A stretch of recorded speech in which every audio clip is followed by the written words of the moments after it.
Аляксандр Дзюма. Тры мушкецёры. Частка першая. Раздзел 12. Джордж Вільярс, герцаг Бекінгем. Спадарыня Банасье і герцаг бесперашкодна ўвайшлі ў Лувр. Вядома, што Банасье належала да світы каралевы. Герцаг Бекінгем, або ж Бакінгем, быў апрануты ў форму мушкецёраў спадара дэ Трэвіля, якія, як мы ўжо казалі, у той вечар неслі варту. Акрамя таго, Жэрмэн дзейнічаў у інтарэсах каралевы, і калі што-небудзь здарылася б, спадарню Банасье абвінавацілі б у тым, што яна прывяла свайго палюбоўніка ў Лувр. Вось і ўсё. Яна ўзяла гэты рызык на сябе. Яе рэпутацыя была б страчана, гэта дакладна. Але чаго каштавала рэпутацыя маленькай жонкі гандляра шоўкам? Апынуўшыся ў глыбіні двара, герцаг і маладая жанчына прайшлі ўздоўж сцяны каля 25 крокаў. Калі гэтая адлегласць была пройдзеная, спадарня Банасье штурхнула маленькую дзвер для прыслугі, адкрытую днём, але звычайна закрытую на ноч. Дзверы паддаліся. Абодва ўвайшлі і апынуліся ў цемры, але спадарня Банасье была знаёмая з усімі закуткамі гэтай частцы Лувра, прызначанай для прыслугі. Яна зачыніла за сабой дзверы, узяла герцага за руку і, зрабіўшы некалькі пробных крокаў, ухапілася за балюстраду, паставіла нагу на ніжнюю прыступку і пачала падымацца па лесвіцы. Герцаг налічыў 2 паверхі. Затым яна павярнула направа, перайшла па доўгім калідоры, спусцілася на адзін пралёт, прайшла яшчэ некалькі крокаў, уставіла ключ у замок, адчыніла дзверы і ўпіхнула герцага ў пакой, асветлены толькі лампай, сказаўшы: «Заставайцеся тут, мілорд, хто-небудзь прыйдзе». Затым яна абвышла праз тую ж дзвер, якую замкнула, так што герцаг у літаральным сэнсе апынуўся ў палоне.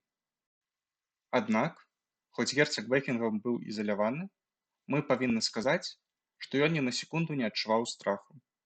Адной з характэрных рыс яго характару былі імкненне да прыгод і любоў да рамантыкі.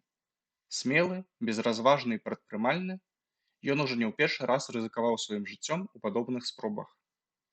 Ён даведаўся, што ўяўнае пасланне ад Ганы Аўстрыйскай, дзеля веры ў якое ён прыехаў у Парыж, было пасткай.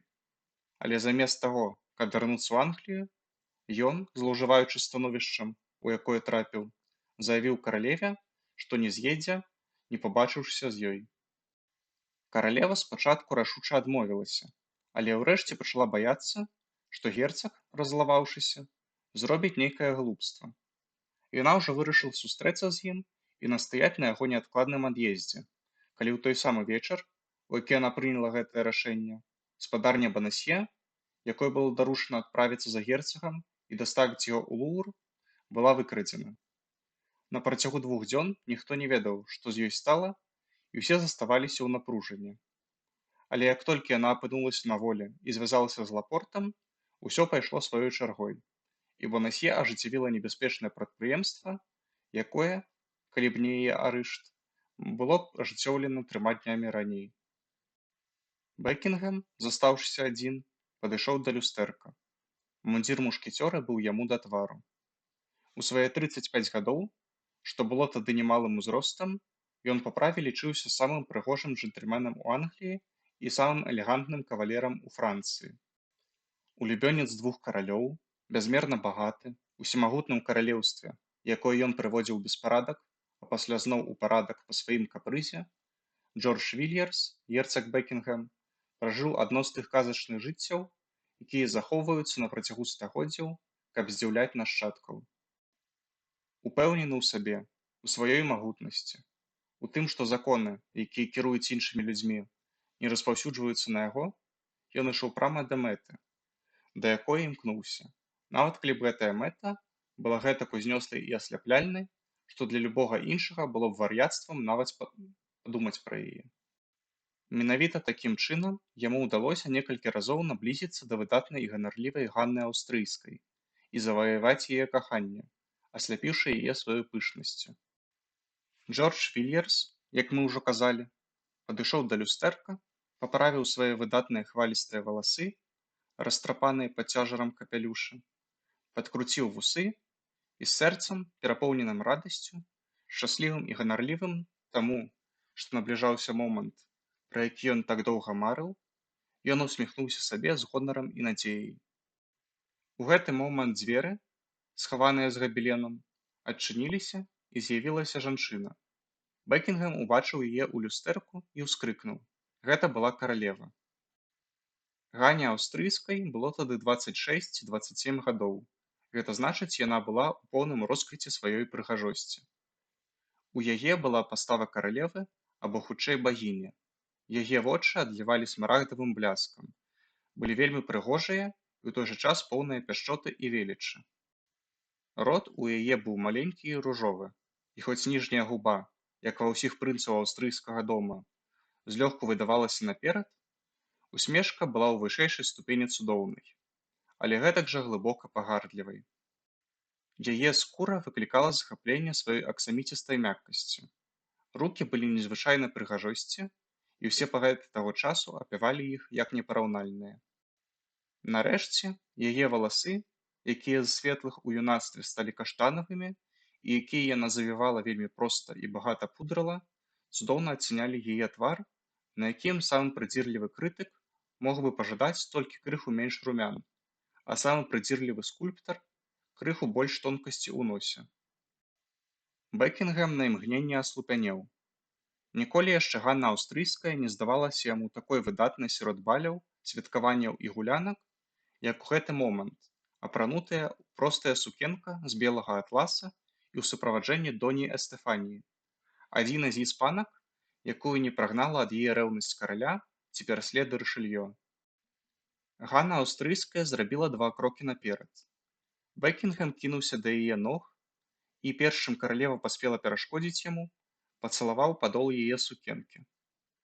«Лорд, вы ўжо ведаеце, што я не была прычынай таго, што вам напісалі?» «Так, пані, так, ваша вялікасць», — усклікнуў герцаг. «Я ведаю, што, мусіць, быў вар'ятам, пазбаўленым розуму, калі верыў, што снег ажыве, а мармур сагрэецца. Але што тады? Тыя, хто любіць, лёгка вераць у каханне. Я нічога не згубіў у гэтым падарожжы, бо бачу вас». «Так», — адказала Ганна. «Але вы ведаеце, чаму я вас бачу. Таму што, не звяртаючы ўвагі на ўсе мае пакуты, вы ўпарта застаецеся ў горадзе, дзе, застаючыся, рызыкуеце сваім жыццём і прымушаеце мяне рызыкаваць сваім гонарам. Я сустракаюся з вамі, каб сказаць, што нас падзяляе ўсё. Марскія глыбіні, варожасць каралеўстваў, святасць клятваў. Гэта святатацтва, змагацца з столькімі рэчамі, лорд. Карацей кажучы, я прыйшла, каб сказаць, што мы больш ніколі не павінны бачыцца». «Працягвайце, пані, працягвайце, каралева», — сказаў Бекінгем. «Пяшчота вашага голасу хавае рэзкасць вашых слоў. Вы кажаце пра святатацтва, бо святатацтва — гэта разлучэнне 2 сэрцаў, створаных Богам адзін для аднаго». «Мілорд», — усклікнула каралева, «вы забываеце, што я ніколі не казала, што кахаю вас». «Але вы ніколі не казалі мне, што не любіце мяне, і, шчыра кажучы, казаць мне такія словы было б з боку вашай вялікасці занадта вялікай няўдзячнасцю. Бо скажыце мне, дзе вы можаце знайсці такую любоў, як у мяне? Каханне, якое не могуць пагасіць ні час, ні расстанне, ні адчай. Каханне, якое задавольваецца страчанай стужкай, выпадковым поглядам або адным словам. Прайшло 3 гады, пані, з таго часу, як убачыў вас у першы раз, і за гэтыя 3 гады я палюбіў вас па-сапраўднаму. Хочаце, я раскажу вам пра кожным вашым упрыгожванні. Я бачу вас як цяпер. Вы сядзелі на падушках у іспанскім стылі. На вас была сукенка зялёнага атласа, вышываная золатам і срэбрам. Доўгія рукавы былі завязаныя на выдатных руках. Гэтых выдатных руках, буйнымі дыяментамі. На вас быў шчыльны каўнерык, на галаве маленькая шапачка таго ж колеру, што і мантыя, і ў гэтай шапачцы было пяро чаплі. Так, я заплюшваю вочы і бачу вас. Бачу вас такой, якой вы былі тады. Я адкрываю іх зноў і бачу, якая вы цяпер, у 100 разоў прыгажэйшая.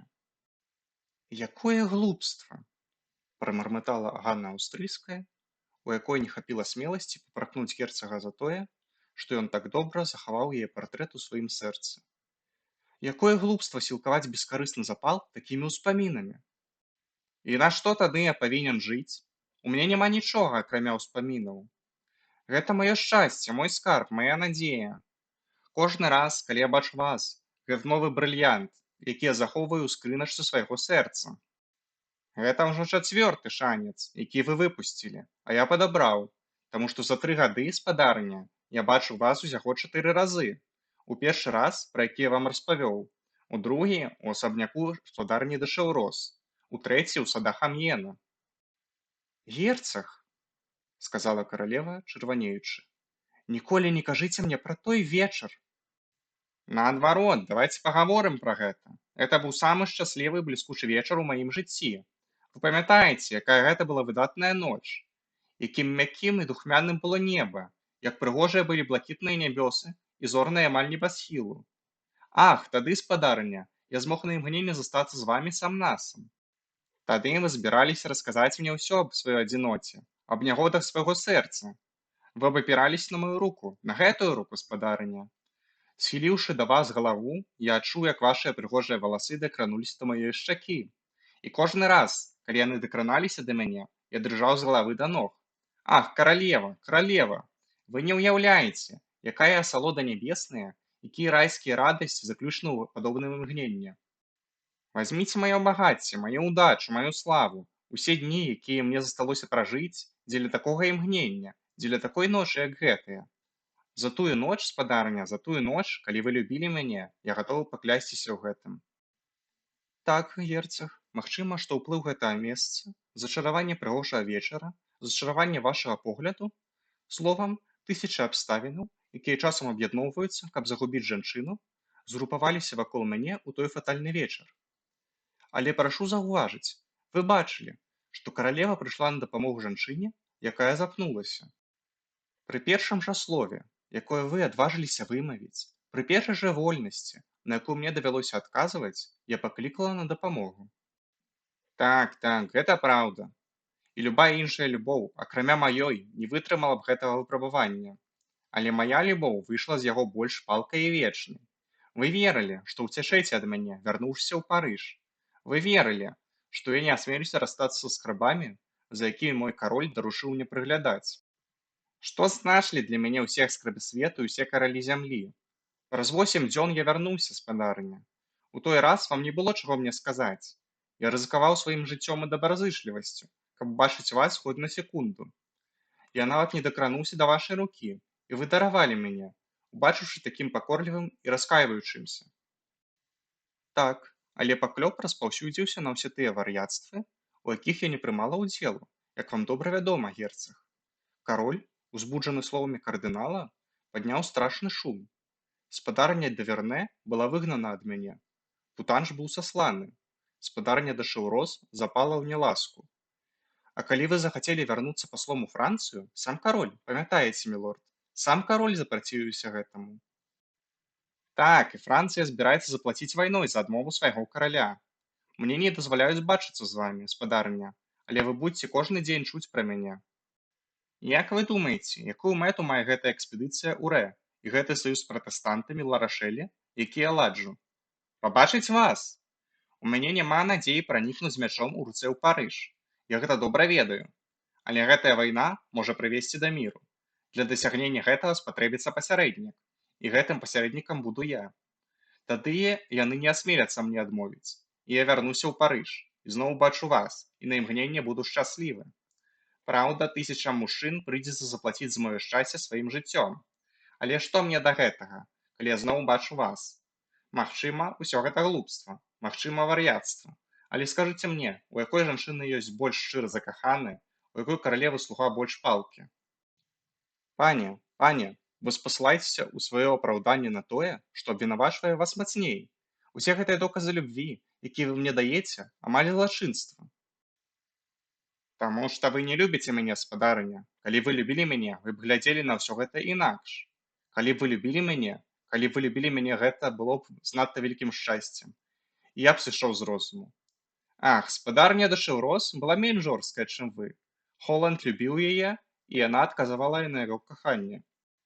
Спадарыня Дэшеўрос не была каралевай, прашаптала Ганна Аўстрыйская, міжволі здзіўленая выразам гэтай глыбокай страсці. Значыць, вы не любілі б мяне, калі б не былі каралевай. Спадарыня, скажыце, што вы любілі б мяне тады. Я магу паверыць, што толькі годнасць вашага становішча робіць вас жорсткай у адносінах да мяне. Я магу паверыць, што будзь вы спадарня де Шеўрос, бедны Бекінгем мог бы спадзявацца на гэта. Дзякуй за гэтае далікатнае слова. Мая цудоўная пані, 100 разоў дзякуй.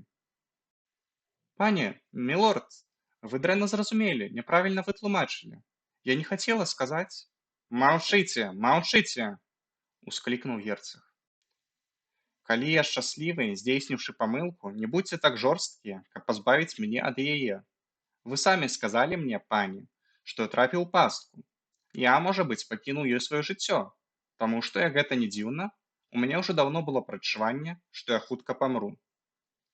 І герцаг усміхнуўся усмешкай, адначасова сумнай і чароўнай. Божа мой! Усклікнула Ганна Аўстрыйская з ноткай жаху ў голасе, якая даказвала, наколькі большую цікавасць яна выяўляла да герцага, чым адважвалася паказаць.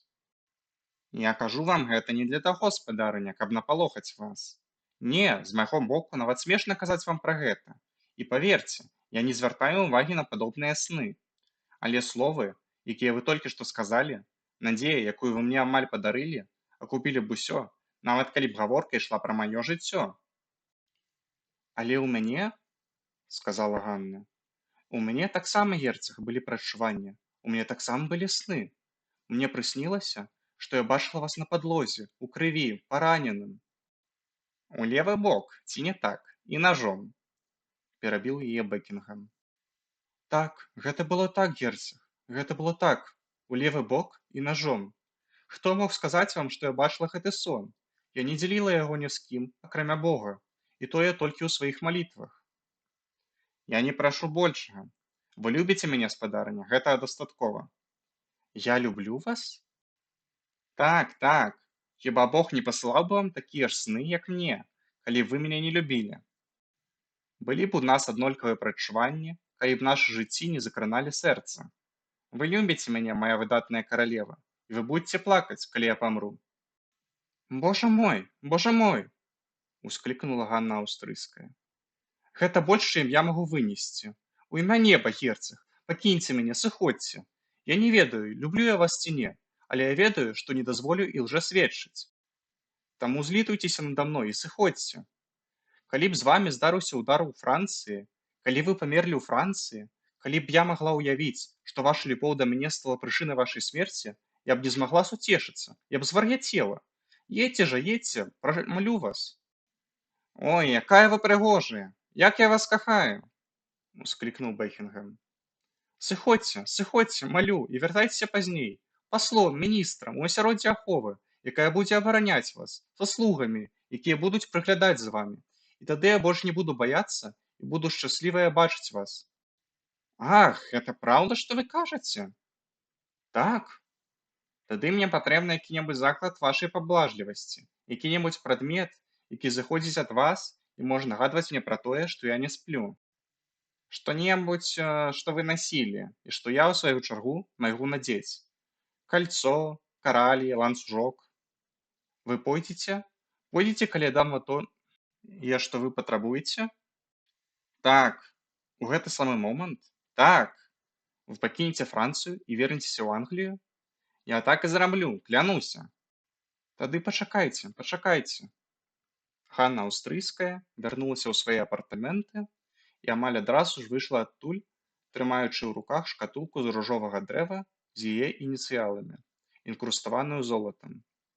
Вось, мілорд, вось, сказала яна. Захоўвайце гэта на памяць пра мяне. Бекінгем узяў скрыначку і ў другі раз апусціўся на калені. Вы абяцалі мне паехаць, сказала каралева.